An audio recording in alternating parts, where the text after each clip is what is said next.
Supreme court میں میر بادشاہ کیسرانی کی نااہلی کیس کی سماعت کے دوران تاحیات نااہلی سے متعلق پینما کیس اور الیکشن ایکٹ میں ترامیم زیر بحث آ گئیں۔ جسٹس اطہر من اللہ نے کہا کہ موجودہ کیس 2018 کے انتخابات سے متعلق ہے۔ اس عدالتی سماعت کے حوالے سے مزید اپڈیٹ جانیں گے جی نیوز کی نمائندہ مریم نواز سے۔ مریم نواز، کیا تفصیلات ہیں؟ جی، سپریم کورٹ میں میر بادشاہ کیسرانی جو کہ مسلم لیگ نون کی طرف سے انتخابات کے لیے انہوں نے نامینیشن پیپرز جمع کرائے اور ان کے جاری ڈگری کی بنیاد پر ان کو تاحیات نااہل کر دیا گیا تھا، لیکن پھر 2018 کے انتخابات میں لاہور ہائی کورٹ نے ان کو انتخابات لڑنے کی اجازت دی، تو اس فیصلے کے خلاف سپریم کورٹ میں امام کیسرانی جو کہ ان کے حریف تھے، انہوں نے جو ہے وہ اس فیصلے کو چیلنج کیا سپریم کورٹ میں، اور آج جب اس کیس کی سماعت ہوئی تو سپریم کورٹ میں جو الیکشن ایکٹ میں حالیہ ترمیم کر کے نااہلی کی مدت کو 5 سال تک جو ہے وہ مختص کیا گیا ہے، وہ معاملہ بھی زیر بحث آیا۔ چیف جسٹس قاضی فیصل نے یہ سوال کیا کہ الیکشن ایکٹ میں تو ترمیم ہو چکی ہے، اب تو نااہلی کی مدت کا تعین ہو چکا ہے، تو اس پر جو ہے وہ وکیل نے عدالت کو بتایا کہ الیکشن سپریم کورٹ نے پاناما کیس کے اندر نااہلی کی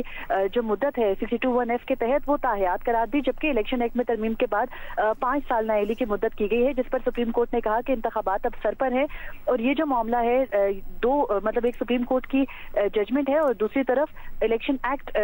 میں جو ترمیم ہے حالیہ وہ ہے، اور ان دونوں کی موجودگی کے اندر جو ابھی انتخابات سے متعلق نامینیشن پیپرز جمع ہونے کا سلسلہ شروع ہوگا تو ریٹرننگ افسر جو ہے وہ مخمصے کا شکار ہوں گے، وہ کنفیوژن ہوگی، اور اس لیے بہتر ہے کہ اس معاملے کو پہلے حل کر لیا جائے۔ سپریم کورٹ نے اس معاملے کا نوٹس لیتے ہوئے 5 رکنی لارجر بینچ بنانے کے لیے ججز کمیٹی کو یہ معاملہ بھیجا ہے۔ اس کے علاوہ اٹارنی جنرل کو نوٹس جاری کیا گیا ہے، الیکشن کمیشن کو بھی نوٹس جاری کیا گیا ہے، اور تمام صوبائی ایڈوکیٹ جنرلز کو نوٹس جاری کر کے اس معاملے پر معاونت کا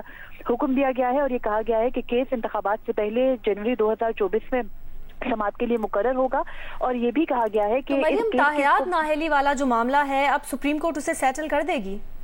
سپریم کورٹ نے یہی کہا ہے کہ باقی عدالتوں میں جو ہے وہ فضول کیسز جانے سے بہتر ہے کہ Supreme Court once for all یہ جو معاملہ ہے اس کو سیٹل کر دے، یعنی جو پاناما کیس کے اندر سپریم کورٹ کی ججمنٹ ہے اور جو الیکشن ایکٹ میں حالیہ ترامیم ہے، اس معاملے پر سپریم کورٹ نے نوٹس لیا ہے اور معاونت طلب کی ہے، اور یہ کہا ہے کہ انتخابات سے پہلے اس معاملے کو حل ہونا چاہیے، ورنہ انتخابات میں اس پر کنفیوژن ہوگی، آرઓز کو یہ سمجھ نہیں آئے گی کہ وہ سپریم کورٹ کے فیصلے کے اوپر انحصار کریں یا پھر ایکٹ میں ترمیم ہوئی ہے حالیہ اس کے اوپر انحصار کریں۔ اور یہ بھی سماعت کے دوران اہم ریمارکس جسٹس اطہر من اللہ نے دیے کہ پارلیمنٹ ایکٹ کے ذریعے جو سپریم کورٹ کے فیصلے ہیں ان کو غیر مؤثر کر سکتی ہے۔ انہوں نے کہا کہ جو پارلیمنٹ نے الیکشن ایکٹ میں ترمیم کر نااہلی کی مدت 5 سال کی ہے، اس سے جو سپریم کورٹ کا فیصلہ ہے پاناما کیس میں وہ تو غیر مؤثر ہو چکا ہے، لیکن پھر چیف جسٹس نے کہا کہ ہم نے فیصلے کو بھی نظر انداز نہیں کرنا، اور جو پارلیمنٹ کی گئی قانون سازی ہے اس کو بھی نہیں کرنا۔ یہ دیکھنا ہوگا کہ اگر پارلیمنٹ قانون سازی کر دیتی ہے تو پھر جو سپریم کورٹ کا فیصلہ ہے اس کا کیا حل ہوگا۔ چیف جسٹس نے یہ بھی کہا کہ سپریم کورٹ کے فیصلے نے صرف آرٹیکل 62(1)(f) کی تشریح کی تھی، سپریم کورٹ کے فیصلے کے اندر جو ہے وہ آرٹیکل 62(1)(f) پر کو واضح نہیں کیا گیا تھا۔ انہوں نے یہ بھی کہا کہ اس وقت جب پاناما کیس میں یہ طے ہوا کہ تاحیات نااہلی 62(1)(f) کے تحت ہوگی تو تب سپریم کورٹ کے سامنے یہ معاملہ نہیں تھا۔ یہ بھی چیف جسٹس نے کہا ہے کہ جو آرٹیکل 62(1)(f) والا معاملہ ہے اس کے اوپر کلیئرٹی کے لیے کسی نے جو ہے وہ درخواست، چیف جسٹس نے کہا کہ جو الیکشن ایکٹ ہے بلکہ اس کو چیلنج نہیں کیا گیا، تو بہتر ہے کہ اس معاملے کو پہلے واضح کر لیا جائے۔ اب سپریم کورٹ نے اس معاملے پر لارجر بینچ بنانے کے لیے جو ہے وہ اپنے آرڈر میں یہ کہا ہے کہ ججز کمیٹی اس کا فیصلہ کرے گی کہ 5 رکنی یا 6 یا 7 رکنی لارجر بینچ اس کیس پر سماعت کرے۔ تمام جو لا آفیسرز ہیں ان کو یہ حکم دیا گیا ہے کہ وہ اس معاملے پر معاونت کریں، اور یہ بھی کہا گیا ہے کہ یہ بتایا جائے کہ جو الیکشن ایکٹ ہے وہ پریویل کرے گا یا پھر